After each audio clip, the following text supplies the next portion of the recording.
dole sai da kuskure. Yauwa rayuwa sai da kuskure, amma ni ma ina son na abin na daidai a dinga yaba mini. Kamar harka haɗa auren da nake ya kamata a yaba mini har na haɗa aure.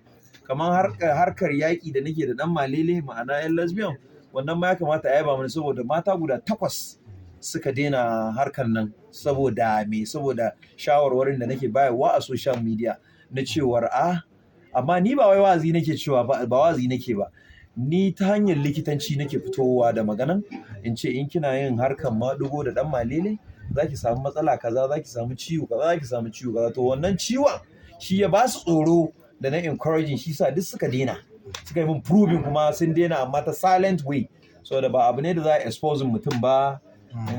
Abubuwa na gyara daga cikin sharuɗan da hukumar Hizba ta samu akwai magana komawa makaranta domin samun ilimin addini. Wannan abu ne mai kyau. Haka makallawa ya ce ya kamata a ce ko so biyu ne, saboda ka san yanayin harkar tilawa in mutum ya daɗe bai riƙe Qur'ani ba ko bai yi recitation bai karanta ba, yana ɗan manta wasu abubuwan, ko kuma wasu abubuwan ya dinga faɗan su lago-lago bayan da ya kamata ya faɗe su ba har a cikin karatun sallah. So kaga agar makallawa ya hutar da ni, tunda ni ya kamata in biya kuɗin da zan yi haka da wani wanda zai ke irin da zai ke biya mini.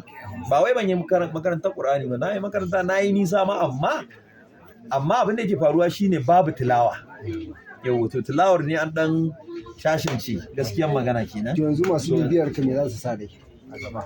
Yanzu abin da za su sa rai masu bibiya ta, more comedy, more happiness, more haɓa saniya, more jiki din madara, more hayya right away. So za a ci gaba da a ɗora daga yadda aka irin yadda kake daɗin ko kuma? Irin yadda nake yi da, akwai abubuwan da aka yi understanding cewar ashe ma haka nake nufi, ashe ma ba haka nake nufi ba. So da harkar ɗan malele, ba kowa ne gane me nake nufi ɗan malele. Da an zata wani batsa nake. To ni kuma ina yaƙi da hukumar ma'aikatan kamfanin ɗan malele ne. Na sayanta abin ne saboda addini da al'ada ta Hausa Fulani, shi sa na sayanta abin. Bana cewa maɗigo, bana cewa lesbian, sai na ce ɗan malele.